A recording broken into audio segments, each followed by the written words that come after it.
Okay, because the truth is I almost failed flight school. But before I tell you about flight school, would it be okay if I tell you how I got there? Because that's the frequently asked question I get is, how did you become a helicopter pilot? Because it's not something I grew up and said I wanted to be either. So, you see, I had just graduated from college with a degree in art, a minor in mathematics, and an associate's degree in engineering. And I'd followed my, does anyone else have a starter husband?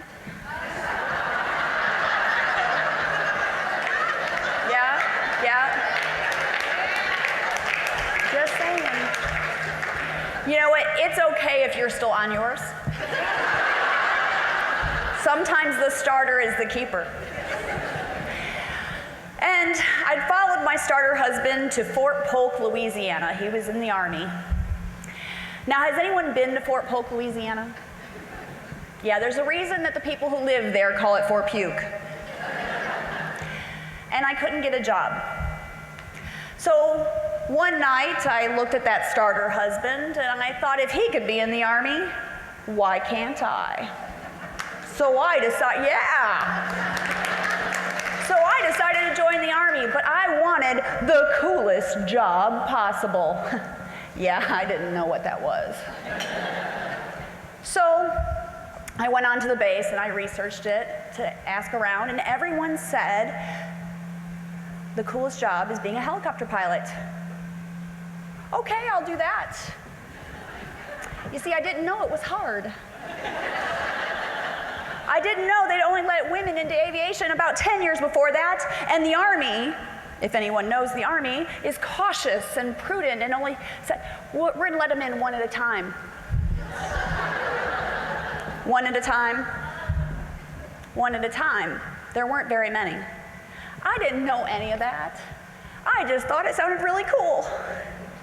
So I researched it some more. I went out to the flight line to find out what the process was. And as I pulled my car off to the side of that dirty, dusty road, the hot August Louisiana humid sun hit me like a blast oven. And I walked down a ditch, through knee-high grass, and up an embankment to the chain link fence that protected the helicopters.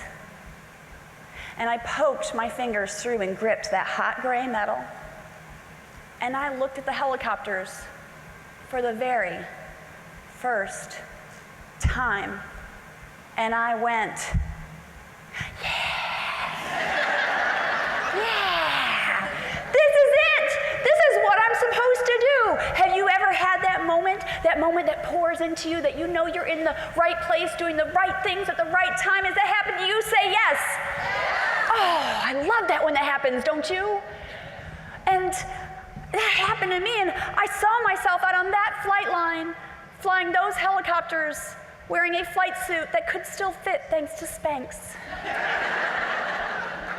I saw it, but what I figured out is that I didn't have to know the how to believe.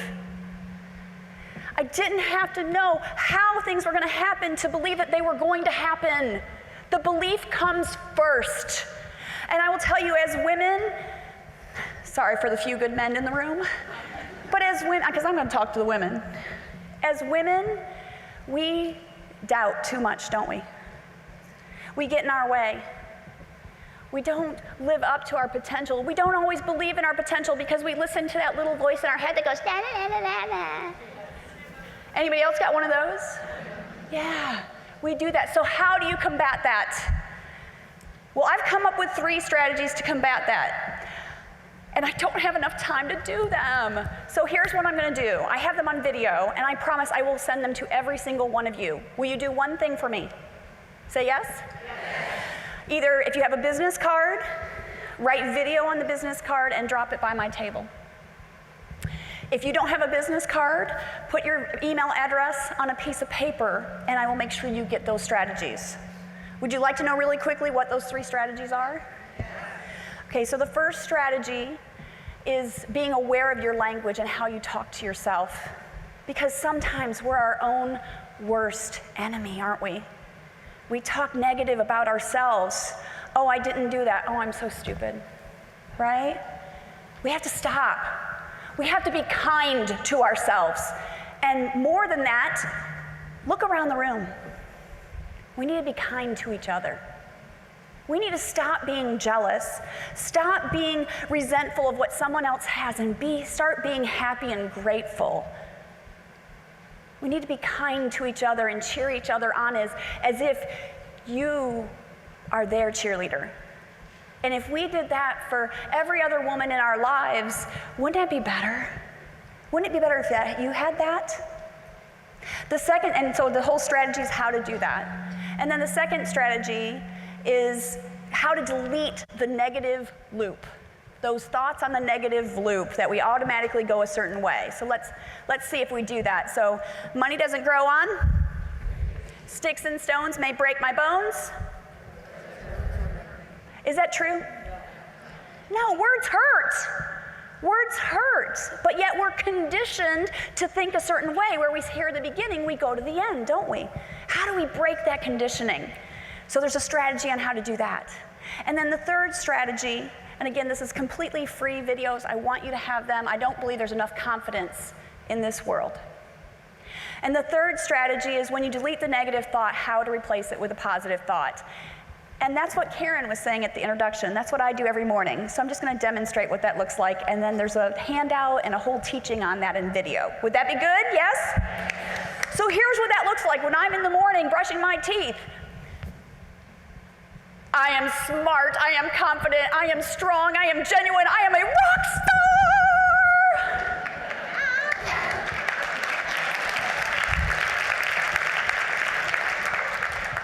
What are your 5 words? Positive words that you're going to boost in you, because here's the deal, what Karen said, she watched that video, because you are your own cheerleader. And when you are your own cheerleader, it creates an invisible suit of armor between you and all that other negativity out there. You don't have to believe them. That's a choice. It's up to you to set up your day for success. It is up to you and how you show up. And this was really important to me, because what I didn't realize is everyone told me, no, you can't be a pilot. I walked into the recruiting station. Now, did you know? When you walk into a recruiting station and you open the door, that the fresh air that comes in activates their saliva glands? They get really excited. And he goes, oh, we have openings for a cook today. I'm like, how did you know I like to eat? A cook? No. I want to go Warrant Officer Flight Training Program. I'd done my research for the Army. And he says, you can't do that. Now I have a choice. I could believe him, or I could believe me. You always have a choice. You could believe in your potential of what you know you can bring, or you could believe someone else's lack of belief. Their lack does not have to be yours unless you let it. So I questioned him, not with attitude, but with curiosity. He said, "What?" He said, "You can't do this." And I said, "Why not?" He says, "Well, you need perfect eyesight." I have that. Why not? He says, well, you need perfect physical condition. All right, I used to have that. I was only 23 at the time. Why not? Well, you need a college degree. Yeah, I almost have 3. Why not? Well, you need leadership. I said, yeah, I have that too. Why not? Well, because,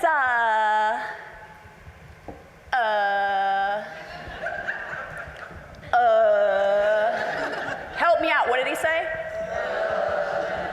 And so I had to ask him again. I had to ask him the 2 words. What did I ask him? And he said,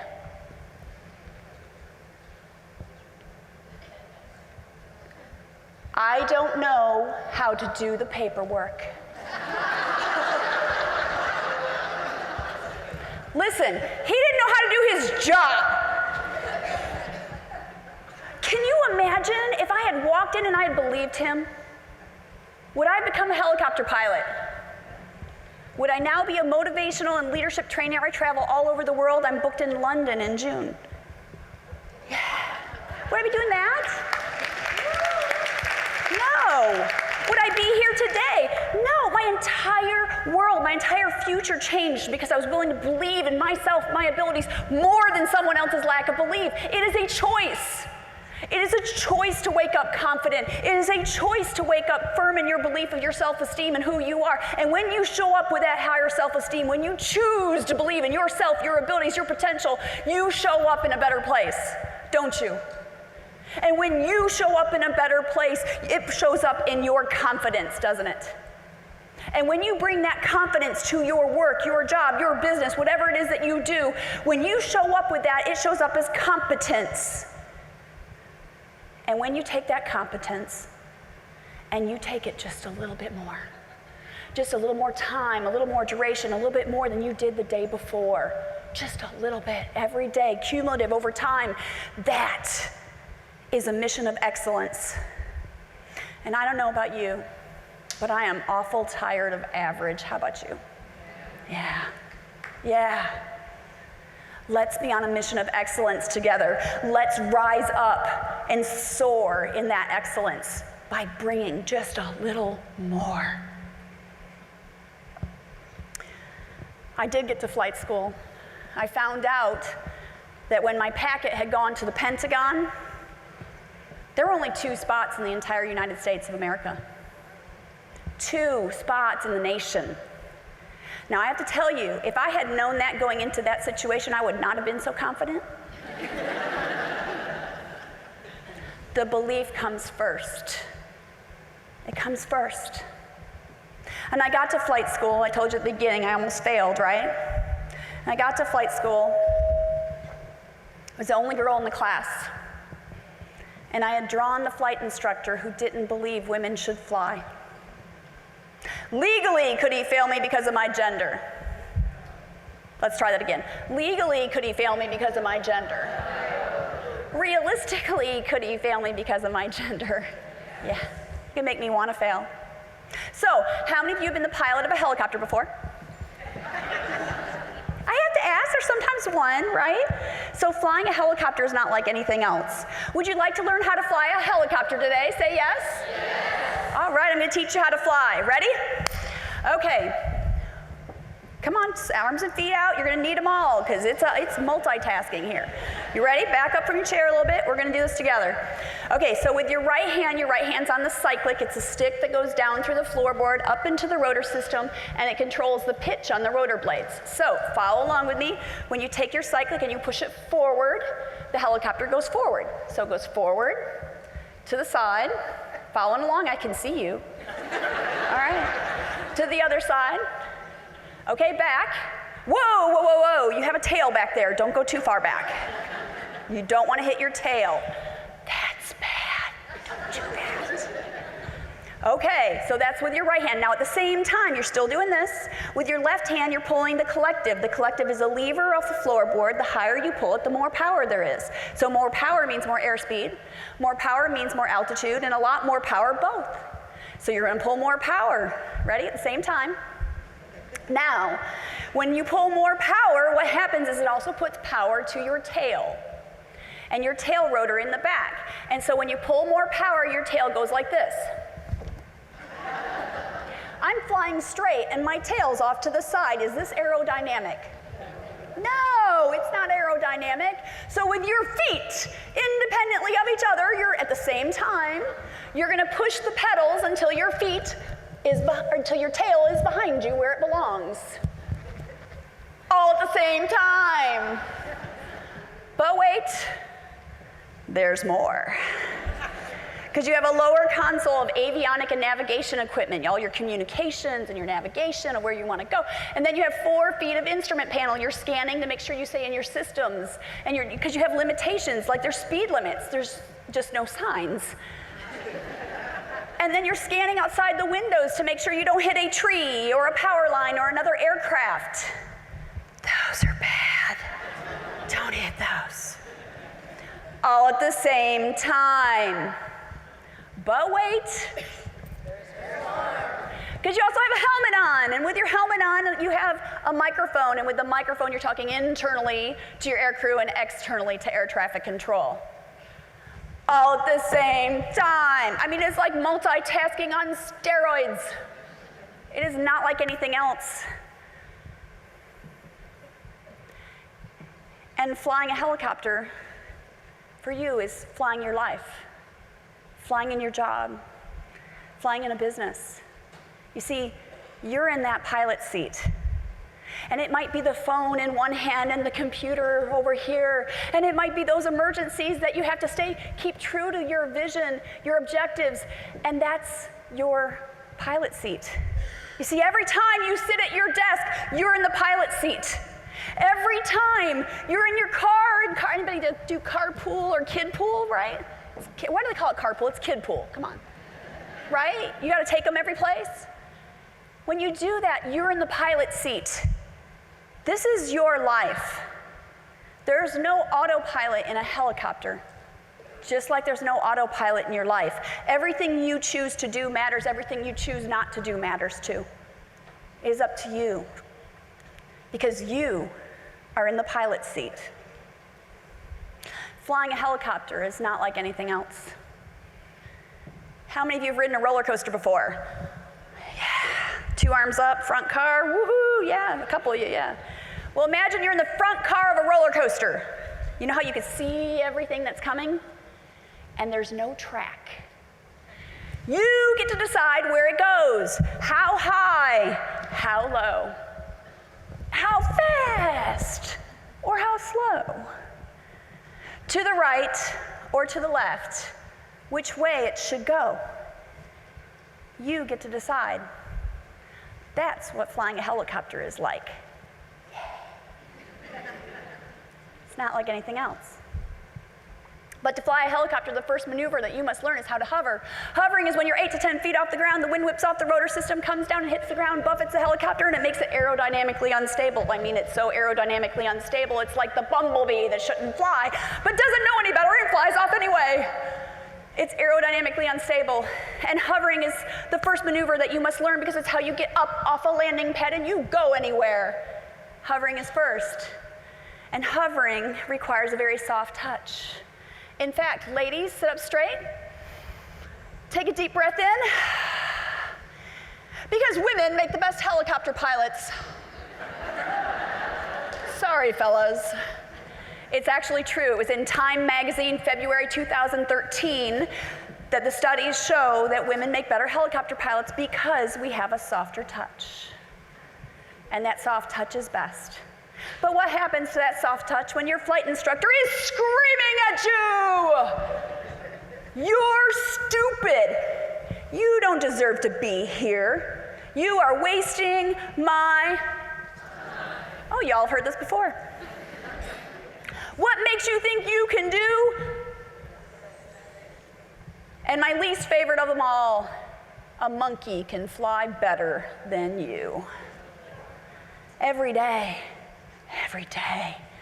And the first week it wasn't so bad. The guys couldn't hover either. It really was hard.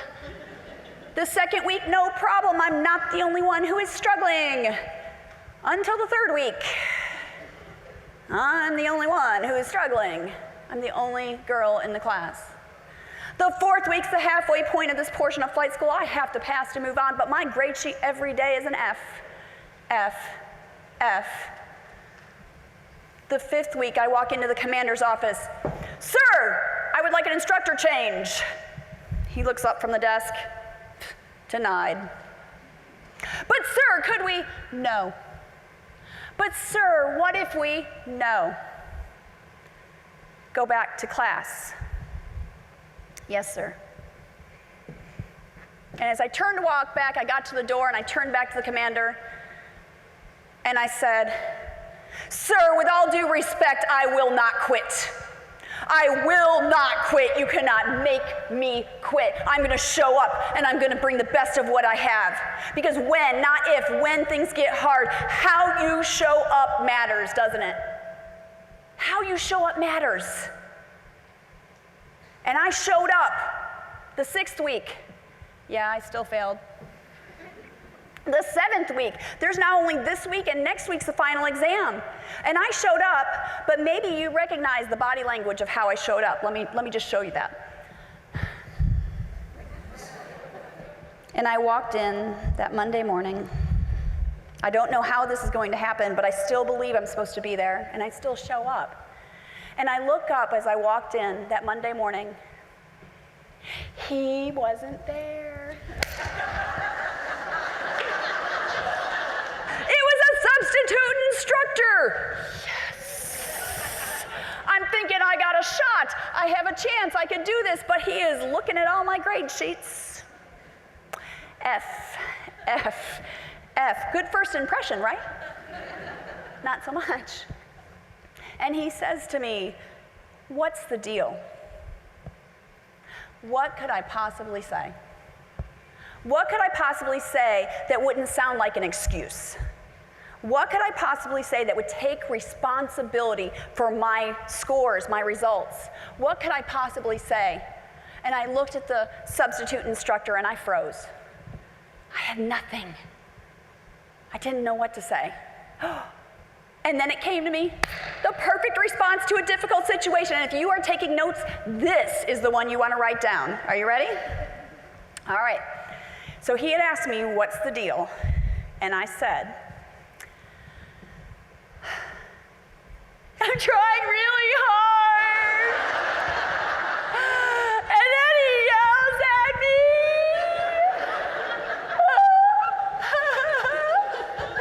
And then he tells me a monkey can fly better than me. And I want to see the monkey fly. Yeah. Did I mention crying in uniform is really bad? I mean, it's really bad. I'm in the military, right? And I'm the only girl in the class. I already stand out. And the substitute instructor is like this.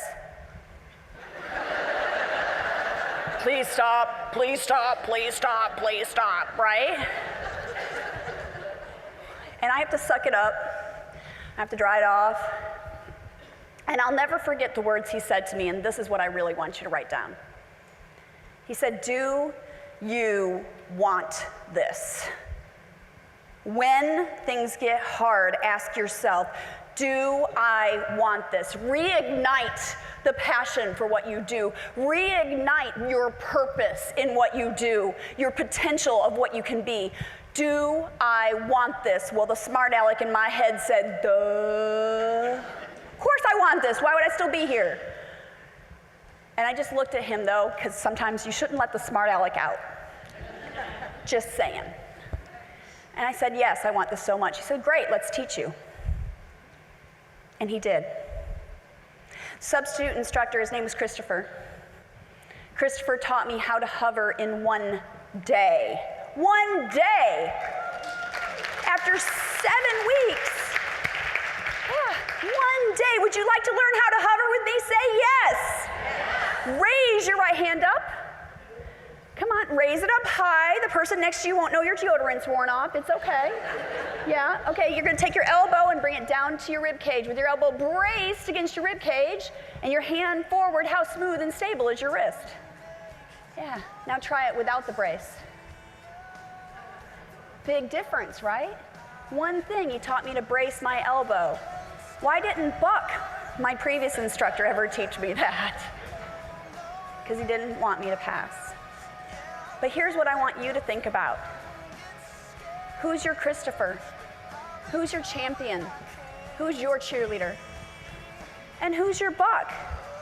And which one are you listening to? And better yet, are you someone's Christopher or are you someone's Buck? And which one do you want to be? Because you make a difference. That instructor, Christopher, went on to teach me more in 1 week than the other pilot had taught me at all. And the next Monday, when Buck came back from his 1 week vacation going, fail, he couldn't fail me. I knew just enough to pass. But it was ugly. Don't raise your hands. Have you ever had the ugly pass? Yeah. Because practice makes Really? Because I had lots of practice doing it wrong. How could it possibly be perfect? So let's shift our paradigm and our thinking on this, and this is the last lesson that I'm going to leave you all with, is that practice makes permanent. How you practice is how you show up. How you practice is how you perform. How you live your life, how you work your job, what you do every single day matters and has an impact and has an influence. Everything you do matters, and the things you choose not to do matter too. Because practice makes. Thank you very much. It was an honor to serve our country. Thank you.